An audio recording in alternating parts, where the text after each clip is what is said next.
Welcome back. Today I'm going to change the air filter on my 2006 Yamaha Silverado 1700. If you like what you see, don't forget to subscribe. Let's get started. Alright, I think you can see it there. So, first thing I'm going to do is take loosen off the screw holding the boot on to the carburetor. It's just the Phillips, so I'll just loosen it off. Once I get it off, I'll give you a better look at it. And then there's 3 Allen keys holding it on in those 3 locations. Just the number 5. Loosen those.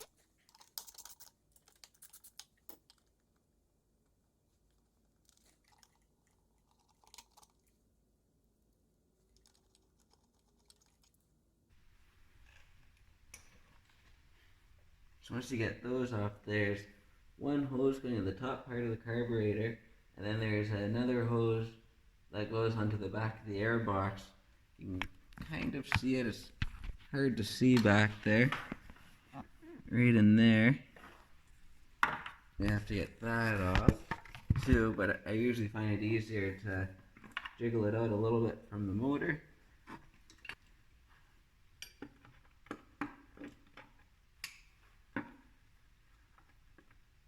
Bit of a pain to get to. There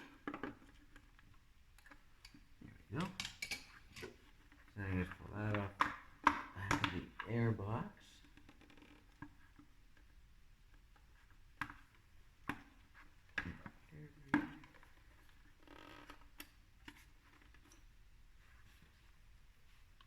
So this was the line here that you have to use your pliers on to get off, and then the other line goes right on here on the carb. This guy here, and then that's just the hose clamp that I loosened off where it slips onto the carburetor. And then your next step, you have to take this screw out, so I'll do that.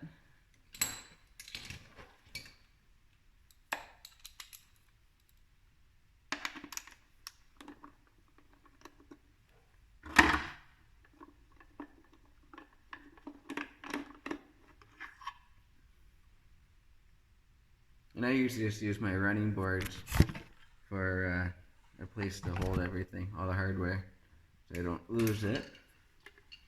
And then on the back side, there's 2 Phillips screws that you have to take out, and then the whole front chrome cover will come off.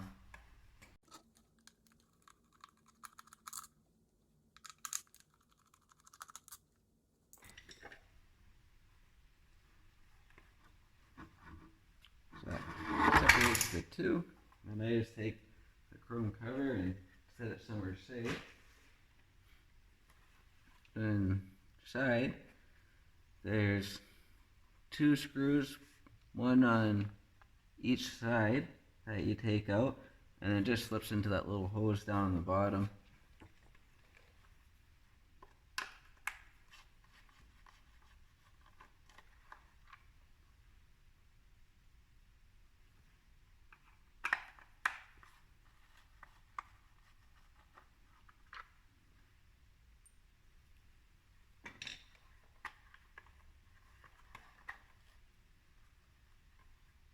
And that separates the 2. This is the old filter, and you shine a light in it. You can see a little bit of light shimmering through. So it's not super dirty, but it's getting there. And then this is the new one. It's a lot brighter.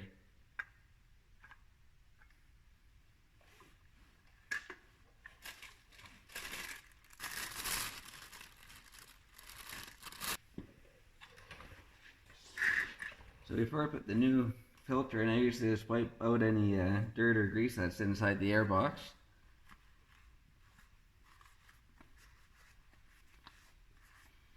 And a little thing that I did to boost a little bit of power on this bike and get a little bit better fuel economy,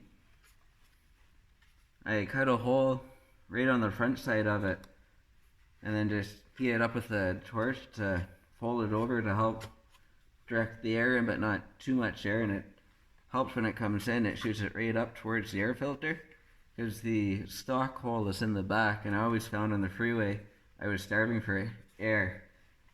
So doing that, I gained about 70 kilometers to the tank, which would be around 40 miles to the tank, which is quite a bit. So it's definitely worth trying.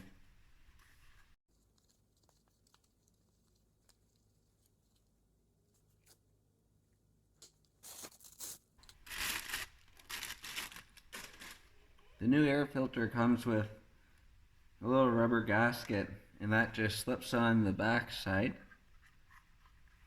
just like so. And that'll ensure that it's making a good seal so the motor's not sucking any dirt from the road in. Just like that. And then you just slip this line back on and line up your holes and start screwing it back together.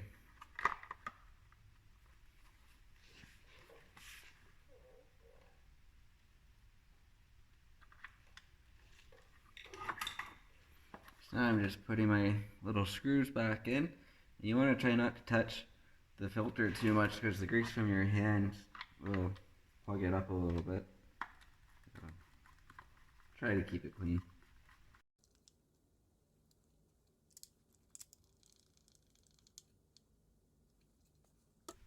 Alright, so inside of there is all done.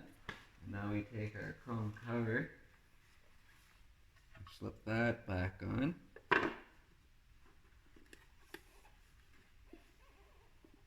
And we do our 2 screws on the back. I usually just go reverse order the way I took it apart. And just thread right in.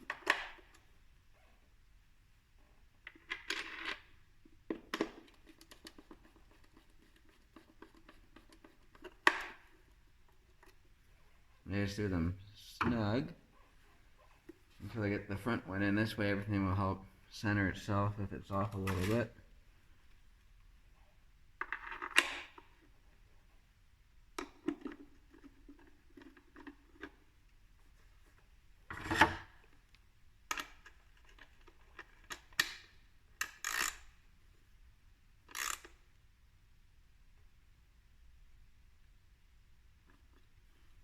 Don't want to over tighten it because you don't want to crack the case. That'd be a shame.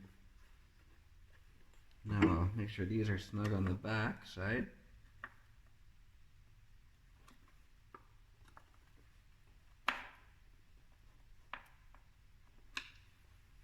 Perfect. And now I'll slip this line onto there, and this line onto the top part of the carb.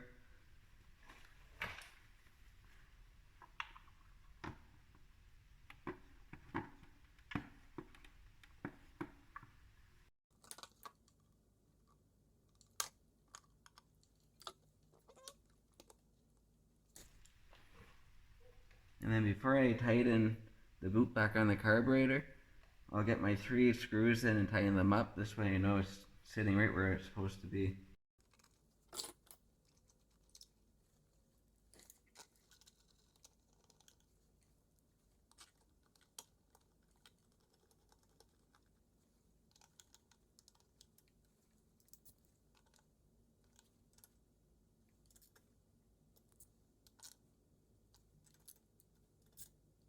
Perfect.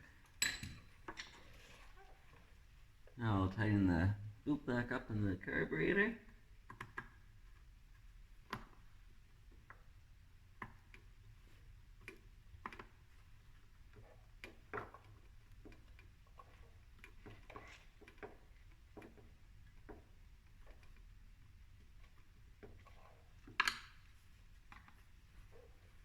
And that's it. I just need to wipe my fingerprints off and it'll look good.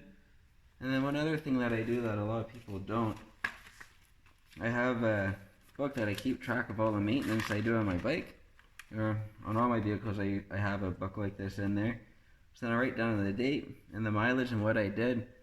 So then I can look back at previous times and see how long it's been since I've done something like this, or brake pads or tires, so I know when I have maintenance coming up, so I can have the parts available to get it done.